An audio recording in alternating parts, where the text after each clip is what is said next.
nacizmo apraiškų yra pas mus pakankamai, ne tik pas mus. Ir Latvijoje, ir Estijoje to yra, ant to ir laikosi šiai dienai šitas elitas. Ant šitų apraiškų.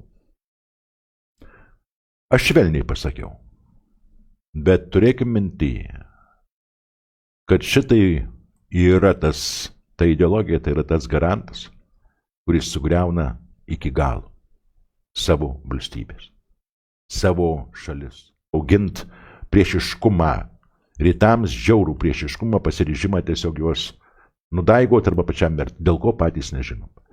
Va čia yra neonacizmas. Neonacizmas tai yra tas atgimęs dalykas.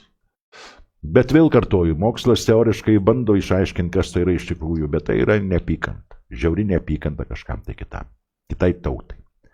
Tai yra pirmas požymis. Ir neapykanta visiems kitiems, o fašizmas tai yra būtent tada, kada pradedama vest absoliučiai panaikinama žmogaus, tai yra ne žmogaus laisvės damas yra kiti dalykai, tai yra žodžio laisvė. Pirmiausiai kertama per žodžio laisvę, per politinių jėgų laisvę, panašiai taip toliau, per politinį nuostabą, tai yra prasideda fašizmas valstybėje. Ar mes turim tą mąstykit patys? Tai yra tam tikri fondai, kurie šiai dienai iš tikrųjų, reiškia, finansuoja šitą struktūras, nereikia slėpti, reiškia, gal netiesiogiai, gal kitokiais keliais, gal užkulisiniais, gal padedami per tam tikrus, bet kad jie finansuojami yra tikrai taip. Dar ir mūsų valdžia mes darom lygiai tas pačias klaidas, ką darė Ukraina. Ir kur jinai šiandien? Man nusiteikęs patriotiškai sakys, tu šioks, anoks, dar kitoks. Taip, aš galiu kalbėti irgi. Aš galiu melstis Ukrainai šiai dienai, keikti rusą, kiek man patinka, reiškia, ir taip panašiai. Kas iš to pasikeis? Juk kažkas turi sakyti, bent realią situacija, kuri šiai dienai susidariusi yra. Gali mes kaip stručiai galvas sukišti smėlį ir sėdėti užpakalius jį pastatę. Ir kas iš to, ką pasaulis kitoks bus? Nebus. Kiek kartų reiks sakyti? Nebus. Jisais griūtis artėja dar didesnė, dar sudėtingesnė bus. Mums reikalinga valdžia, kuri iš tikrųjų bent jau atsakomybę prisiimtų ir pradėtų mąstyti. Niekas jai galvos nenuims ir niekas jai netrauks, jeigu jinai praktiškai bandys ištraukti valstybę iš tos duobės, į kurią mes esame įklimpę. Net pažiūrėkit, Ukrainoje Timošenko ta pati. Jinaigi pasakė, kad Ukraina valdo fašistinis režimas. Tai jos įsireiškimas padabartinis. O anksčiau kur tu buvai? Kol tavęs aiškiai užgerklės. Dar daugiau jis, ką pasakė, kas bus iš Ukrainos po 5 metų. Jinai drąsiai ir aiškiai sako, kad jos nebus tos Ukrainos. Nes Ukraina nevaldo nieko, pas save prarado viską. Ir net tautą, kuri išsibarščiusi po visą pasaulį. Mes lygiai taip pat esame išsibarstę po visą pasaulį, jeigu rimtai kalbant, lietuvių tauta. Bet dabar beliko tik dar vienas variantas, žingsnis šitų, atleiskit, nemąstančių, aš švelniai kalbu, nemąstančių ir vien tik tai apie savo subinės galvojančių, apie šiltas vietas, tebemąstančių ir galvojančių, kad taip ir viskas bus toliau. Būtent šitoj vietoj mes lygiai taip pat neturėsim tos net herbų, vėliavos, himnų, kurį dar šiandien tebeturim. Tai galvoti reikia. Iš kur ateina šitą, iš kur ateina liberalizmas? Iš kur ateina fašistinis variantas? Rasinė ir kiti klausimai. Iš ten pat, iš Londono? Taip, kad šitoj klausime tuom, ar mes turim problemą didelę, turim. Turim, mėlyjeji, kol mes nepripažinsim patys. Čia kaip alkoholikas. Kol alkoholikas nepripažįsta, kad jis yra alkoholikas, tu gali gydyti kiek nori, jis nepagys. Jis turi pripažinti pats savo, kad jis yra alkoholikas. Tada galima jam padėti. Tai lygiai taip pat, kol mes su jumis nepripažinsim, kad šitas kelias, nacistinis kelias, o tai yra nusikaltimų kelias, jeigu pasižiūrėti nacionalsocializmo, fašizmą, kaip mes kad sakom, nes Musolinio fašizmas, ten irgi buvo fašizmas. Fašizmas, sakykime, pagaliau pas mus yra vadinama, kad Smetonos laikais buvo fašizmas. Tam tikrų taisyklių reikalavimas laikytis kategoriškai nesiginčiant, ne? Bet tai yra netaip viskas paprasta. O štai nacistinis fašizmas tai yra baisus dalykas. Nes jisai sukėlė daugelį tų dalykų, tų nusikaltimų, kurie buvo padaryti žmogiškumui. Karas yra karas. Vėl kartoju, didelės galios suranda tam tikrą konsensusą ir sukuria tam tikrą taisyklių rinkinį, kurios stengiasi jos pačios laikytis ir verčia visus likusius laikyti, yra tarptautinė teisė. Bet jeigu kuris nors nori būtent viena iš tų galių, grįžtuoti pačioj pradžioje, ką sakiau, nori vyriškai iš tų galių būti, savo teisės viršenybę, vidinės teisės užmauti visiems ant galvos, visam pasauliu, neišvengiamai tai susiduria, tai sukelia karinius konfliktus. Taip yra dabar, taip panašiai dar ateityje bus pakankamai ilgai. Karas yra karas. Tai yra kitų klausimų sprendimas. O štai nacizmas. Neapykanta kitai tautai. Neapykanta kitai civilizacijai. Bet kada tave privers arba eit ir nugalėt, nužudyt ir sutrypt tą tavo priešą, arba šitas priešas ateis pas tave. Tai yra nacionalizmas, kada tu jau pradedi trypt, tai žodžiais, propagandiniais dalykais, taip toliau, požiūriu, bet kai tu paskelbi kitai tautai, kurią tu pavertei žemesne, moralinė, etninė ir visokia kitokia, reiškia prasme, paskelbė, kad tu pasiruošę šitą tautą sunaikinti, o tada yra nacizmas jau. Tada yra rimta ideologija. Nacizmas yra ideologija. Tai nėra tikėjimas, tai nėra religija. Tai yra ideologija. Ir gimsta jinai ne čia. Gimsta jinai su pirmąja. Jeigu rimtai kalbant, tai bjaurus pavadinimas, aiškiai, bet jeigu rimtai, jis atsiranda tas nacizmas tokiu pavadinimu, būtent Hitlerio laikotarpį, kada atsiranda nacionalsocializmas. Juk tai buvo nacionalsocialistų darbininkų partija, aš net nežinau, ir tai reiškia, kas buvo Hitlerio partija vadinamoji, tai buvo labai gražus pavadinimai. Juk ir nacionalinis variantas, ir socializmas ten įdėtas, ir darbininkai, ir taip toliau panašiai. O iš tikrųjų, kai mes sakom fašizmas, tai aš dar kartą kartuoju, fašizmas ir nacionalsocializmas yra skirtingi dalykai, arba nacizmas yra skirtingi dalykai. Nebūtinai nacizmas turi būti iškia fašizmu. Fašizmas tai yra visiškai kitas dalykas, yra, jeigu rimtai kalbant, stambaus kapitalo, ypač stambaus kapitalo, susiliejimas su politinė valdymo struktūra, perėmimas visos šitos valstybės ant savo rankas ir įvedimas griežtos, absoliučiai griežtų taisyklių laikymus ir reikalavimas šitų taisyklių laikymas. Šitoje vietoje, bet tai turi būti stambus kapitalas. Jo naudai dirbant, įvedamas iškiginai būtent šitas dalykas. Dabar nacizmo dalykas, iš kur jis ateina? O jeigu jisai užkoduotas mano galva, tai mano subjektyvi nuomonė, aš nieko nekaltinu absoliutiškai. Labai iš senai, iš ten, kur atsiranda išrinktoji tauta. Kaip nacija, ar ne? Imkim naciją.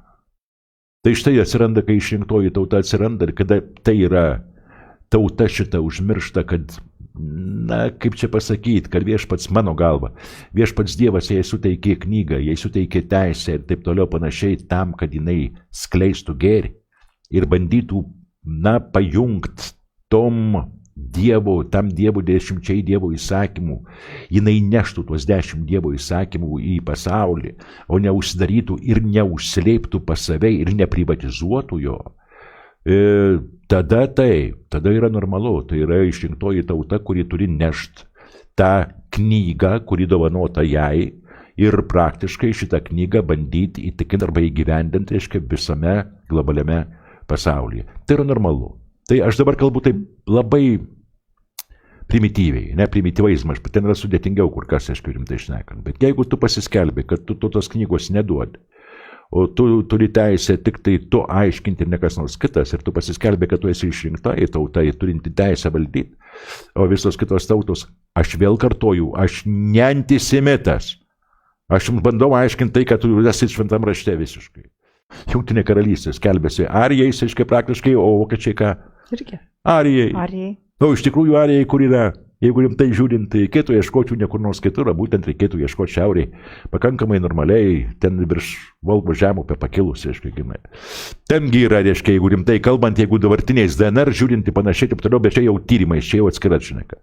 Tai štai nacizmas yra tada, kada jisai praktiškai pasiryžęs yra sunaikinti kokios nors kitos tautos, nekenčiamos tautos žmonės, arba viso pasaulio, sakykime, visos tautos, visi kiti tai yra palyginus su manim, su mano tuom. O jeigu dar pridėsi prie to stambaus kapitalo, kuris pasinaudoja šitokiu požiūriu ir panašiai, o jeigu dar pridėsi revanšo siekimą, kur žmoguje bus įrašyta. Kai mes kalbam apie Ukrainą, kurioj vietoj, kurioj teritoriniai dalyje rimtai šnekant, Ukrainos teritorijoje dalyje atsirado nacizmas. Vakarų Ukraina. Bet mes turim tą bėdą pas save. Ir mums reikėtų labai greitai dar pabandyti iškiginai tą bent jau sumažinti. Nes priešingų atveju mes labai greitai eisim, nes kuom dar nacizmas pasižymi. Tai yra tuom, kad visi pirmiausiai jis pradeda tvarkytis kitaip, pirmiausiai jis pradeda tvarkytis viduje, su tai žmonėmis, kurie nesutinka, su tokia pasaulyje žiūra, kurie jie skelbia. O tada prasideda viduje, kada užvaldo vidų, tada jis pradeda maž eiti į išorę. Visą tai turi, pasižiūrėkit Ukrainoje. Vakarų Ukraina galėjo gyventi ir nieks jos nebūtų kabinės. Dar daugiau, jeigu man kas nors šiandien pasakys, kad Tarybų sąjungoje kalbos ir nacionalinis, sakykime, nacionalinė kultūra buvo draudžiamos, aš galiu spjauti akis tam tiesiai. Drąsiai sakau, ne, atvirkščiai, Tarybų sąjunga kaip nekeista, reiškia, puoselėjo ir labai stengiasi pakelti tam tikrą, pirmumo teisę, nacionalinę kalbą, nacionalinę mokyklą ir nacionalinę kultūrą. Tai buvo normalu, tai buvo nacionalinis, arba, sakykime, nacionalinių tautinių kultūrų išlikimas. Tai buvo savotiška, jeigu norit, savotiška politika tuo metu, ideologija. Bet mes panaudojom tą viską negeram dalykui. Neonacizmas. Tai neonacizmas, kai mes kalbam apie tai, kad tai atgimė dabar, jis visą laiką buvo. Tik jis nebuvo pakeltas į politinį lygmenį. O štai, kada nacizmas yra pakeliamas, arba tas požiūris, pasaulyje žiūrinis požiūris, yra pakeliamas į politinį lygmenį. Kada viena iš politinių jėgų praktiškai skelbia, aš nekalbu apie kurį reiškia, skelbia tuom, o nėra kam pasipriešinti. Tai turėkime minti, kad anksčiau ir vėliau šitas dalykas pirmiausia prasidės viduje. Pas mus dabar mes esam susiskaldę, mes turim tų apraiškų pakankamai stipriai, bet jeigu, o aš tuo nebejoju beveik, bus pabandyta, reiškia, visą tą, reiškia, užmauti visiems mums ant galvos. Ir tada tai yra žūtis. Tada tai neišvengiama žūtis. Nėra nacistinės valstybės, kuri nebūtų prapilusi. Tai jau yra praeitis. Buvo sukurta net visa Europa, kalbėkim, taip, iš dalies dalinai ir panašiai buvo paversta nacistinė. Dar daugiau, Europa niekados iš šito nacizmo liūno galutinai taip ir neišbrido. Jeigu mes manom, kad Vokietijoje to maža yra, bet ten yra kitaip damaž tvarkomasi neleidžiama, nes Vokietija sudėjo labai galingas irgi gyvybių sluoksnius tam, kad gyvybių skaičių tam, kad, reiškia, jinai prapilta. Europa, sakykime, vakarų Europa mažiausiai nukentėjo nuo viso šitos košės, bet mažiausiai prisidėjo sukuriant tą visą sistemą prieš Antrą pasaulinį karą. Taip, kad šitas nacizmas yra mūsų skaudulys, jis yra mumise, bet kiekvienas, sakau, pats pamąstom, ar tikrai mes turim tą, ar ta nacizmo bacila taip giliai mumise yra. Gint savo žemę reikia, būtina ir tai yra, na kaip čia pasakyti, priedermė kiekvieno žmogaus. Tačiau peikt, trypt ir pasiruošt, snukdaužiu, aš taip švelniai sakau, kaimynui, paverst kaimyną Na, imkim paprastų, reiškia, tokį žodžių gojumi mūsų atžvilgiu, kai tu pats esi tikrai ne išrinktoji tauta. Va čia yra jau nacizmas. Surasti bendrą kalbą su visais yra sudėtinga, bet įmanoma. Nacistinis režimas negali surasti bendros kalbos. Jis gali tik kariauti ir būti nugalėtas. O taip dėl to yra su Ukraina. Aš labai nenorėčiau, kad tai būtų su mumis. Net kalbėčiau taip, ko gero, kad didžioji dauguma šitų visų politinių blūdų, kurie dabar šitai yra, na, net jie tiesiog dėl savo darbo vietų, dėl savo ypatingų kėdžių panašiai šitą visą demonstruoja, tą būtent nacistinį variantą. Dūkščiau, manau, kad ko gero jie tikrai nėra, bet yra. Yra pas mus. Na, kaip būtų, aš net nežinau. Kaip reikėtų pavadinti, atsimenate, kur buvo, reiškia, transliuojama, reiškia, kaip ten su kitaip mąstančiais reikėtų pasielgti tam tikroje situacijoje. Nu, velniai žino, aš netvirtinu, bet tai jau yra, ne kas nors kitas. O nacistinės ideologijos, aš žinai, tam tikros apraiškos. Nereikėtų bent šitaip viešai kalbėti. Ar su nacizmu bus kovojama? Taip. Tol, kol šita ideologija egzistuoja, Rusija visada su ja kovoja. Ar jūs manot, kad Rusijoje nėra nacizmo apraiškų? Yra. Bet ten neleidžiama susijungti su politinė jėga. O pas mus, išvyginai, šitie dalykai yra leidžiama ir net skatinama. Ir aš manau, kad ne tik skatinama, bet ir galvojama, kad galima bus išlikti ir išlikti valdžioje tik tada, jeigu tu įvesi būtent šitokį režimą, ne kokį nors kitą. Bet tada nesuprantama, kad šitas režimas neišvengiamai išauks kaiminės redakciją. Ir ne tik kaiminės rytuose, bet lygiai taip pat kaiminės ir vakaruose. Aš turiu minti į Lenkiją. Lenkija irgi turi, bet ten turi nacionalinį jausmą. Ten irgi nacizmų yra kai kuriuose apraiškos formose, bet tai nėra sujungta su nacionalinio politinė jėga. O pas mus, ko gero, bandys tai padaryti ir labai netolimoje ateityje.